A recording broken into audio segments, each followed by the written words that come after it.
Shalom, salam damai sejahtera bagi saudara sekalian dimanapun saudara berada.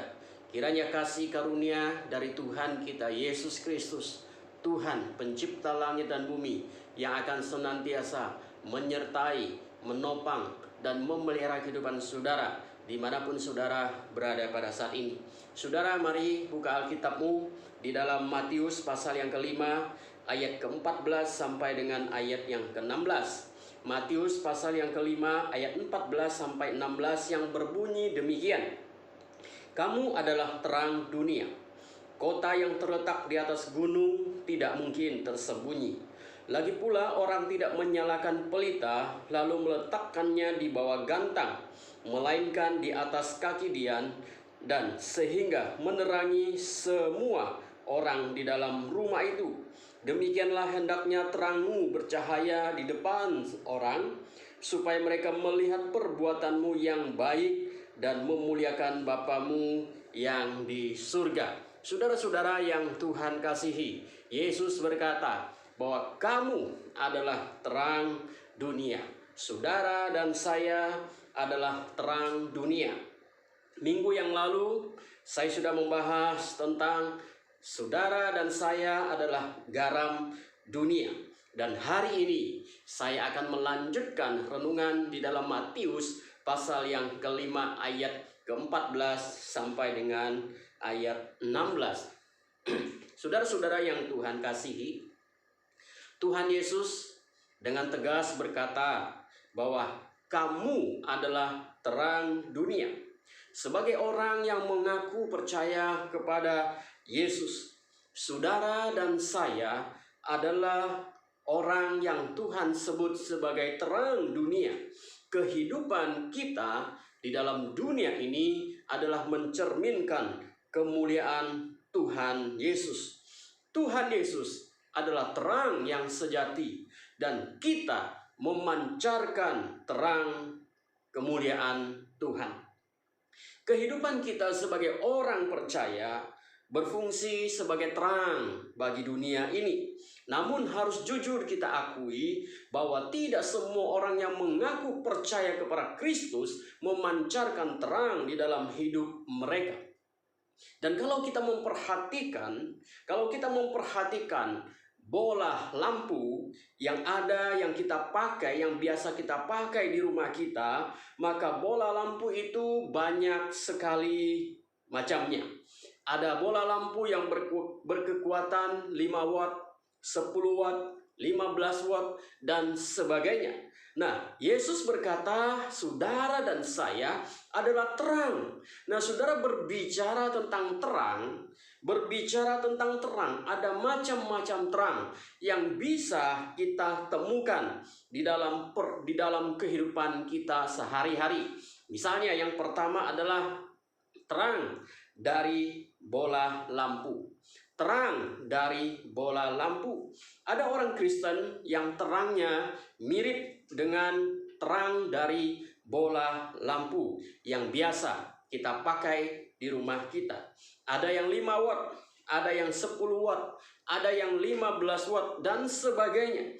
Bola lampu yang biasa kita pakai di rumah hanya akan menyala jika listrik itu menyala, dan lampu itu akan mati jika listriknya mati. Terang dari bola lampu sangat bergantung kepada listrik yang menyala atau tidak menyala. Nah, demikian juga dengan orang Kristen. Demikian juga dengan terang yang dipancarkan oleh orang yang percaya Yesus dalam hidup mereka. Ada orang Kristen yang memancarkan terangnya seperti terang bola lampu. Mereka bercahaya atau mereka memancarkan terang itu tergantung pada orang lain. Orang lain itu bisa adalah pendetanya, bisa juga pembina rohaninya, bisa juga pacarnya, bisa juga istrinya, bisa juga majikannya, dan orang-orang yang mensupportnya. Nah, saudara, ada orang Kristen yang bersinar karena membutuhkan orang lain. Kalau tidak ada orang lain yang mensupport, maka dia akhirnya tidak bisa menyala terang. Kalau tidak ada orang yang mendukung, bahkan bukan hanya sekedar mendukung, memanjakannya, maka dia tidak bisa memancarkan terang. Mereka memancarkan terang kalau ada orang yang mensupportnya, ada orang yang memperhatikannya, ada orang yang membesuknya, atau ada orang yang mendesaknya, atau ada orang yang memanjakannya. Nah, begitu si pendukung itu hilang, atau begitu orang tidak mendukung, mensupport dia, maka terang daripada orang itu menjadi redup atau mati. Nah, saudara-saudara yang Tuhan kasih, itu adalah orang Kristen bola lampu yang terangnya menyala kalau ada orang yang mensupport, menekan, atau mendesak, atau memperhatikan orang tersebut. Yang kedua, saudara, adalah terang dari lampu senter. Saudara pasti tahu ya lampu senter. Nah, saudara-saudara, ada orang Kristen yang memancarkan terang seperti lampu senter. Lampu senter, terang dari lampu senter itu menyala jika tombol on-nya ditekan.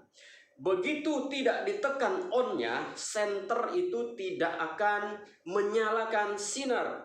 Nah, begitu juga ketika tombol on-nya ditekan, langsung sinarnya menyala.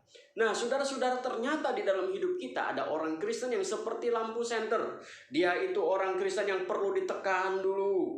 Orang Kristen yang perlu ditekan kalau ditekan. Kalau ditekan, dimarah, ditegur, maka dia memancarkan terang. Nah, begitu tidak ditekan, dia tidak menyala. Ketika hidup mereka lancar-lancar saja, ketika hidup mereka penuh berkat, ketika mereka sukses, mereka lupa diri dan mereka tidak menyala. Tapi ketika mereka ditekan oleh Tuhan, mereka sadar dan mereka baru memancarkan terang itu. Nah, saya harap saudara dan saya tidak seperti orang Kristen lampu senter yang hanya ditekan baru menyala. Yang ketiga, saudara, adalah terang dari lampu petromak. Bagi kita generasi sekarang, mungkin kita tidak terlalu mengenal yang namanya lampu petromak. Tetapi bagi generasi-generasi yang lahir tahun 70-an, saya yakin saudara pasti tahu tentang lampu petromak.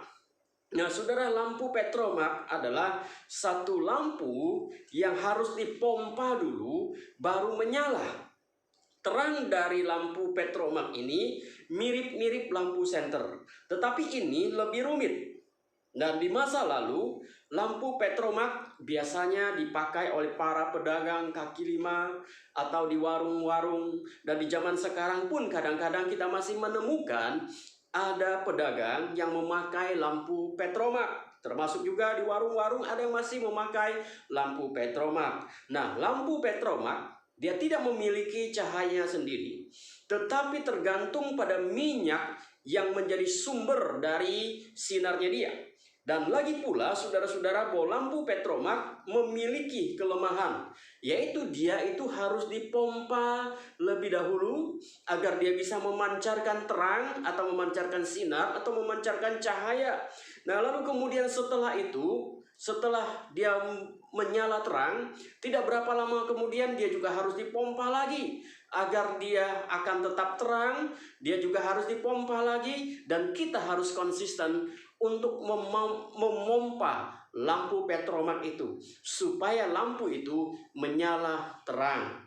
Nah, ketika kita tinggalkan maka lampu itu untuk beberapa lama dia bisa mati sendiri.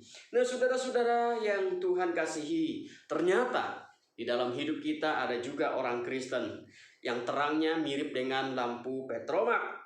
Mereka datang beribadah kepada Tuhan karena dipompa oleh orang lain, bukan atas kerinduan diri mereka sendiri. Mereka melayani Tuhan dipompa oleh orang lain, bukan atas keinginannya sendiri. Nah, bila tidak dipompa, mereka tidak bisa menyalakan menyalakan sinar terangnya, tetapi dia harus dipompa dan terus dipompa. Bahkan kadang-kadang kita pun bosan untuk memompa orang-orang tersebut. Kenapa?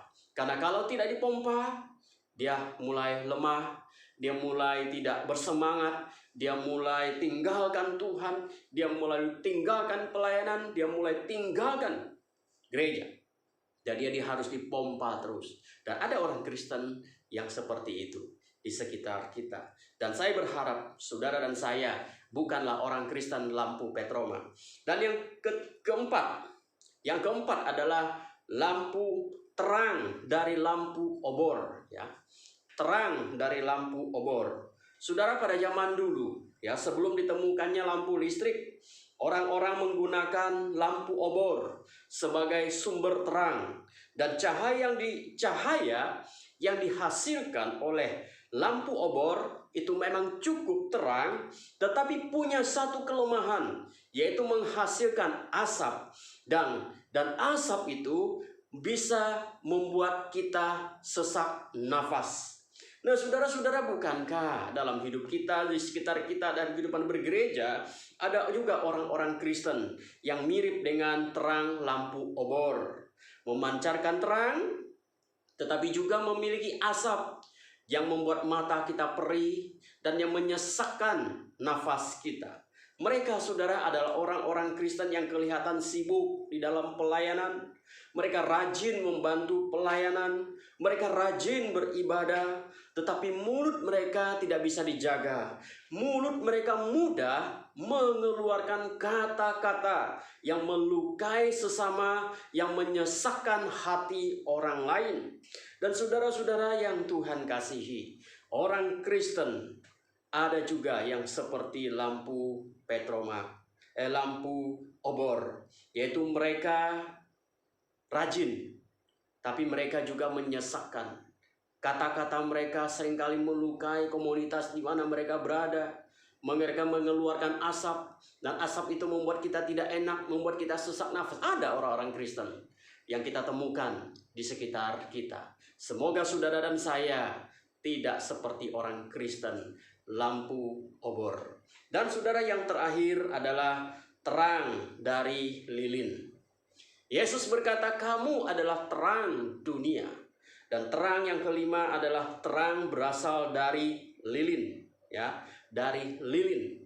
Terang dari lilin adalah terang dari dirinya sendiri. Lilin tidak perlu ditekan, lilin tidak perlu dipompa, lilin tidak membuat sesak nafas, sekalipun ada asapnya. Ketika lilin dinyalakan, dia akan membakar dirinya sampai habis untuk menerangi ruangan di sekitarnya.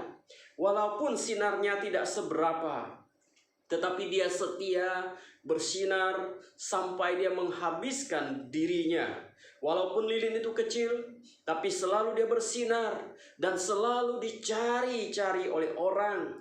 Lilin tidak perlu dipompa. Sekali lagi saya katakan, lilin tidak perlu ditekan. Lilin tidak bergantung kepada orang lain, tapi lilin itu mengeluarkan terang dari dirinya sendiri dan membakar habis dirinya.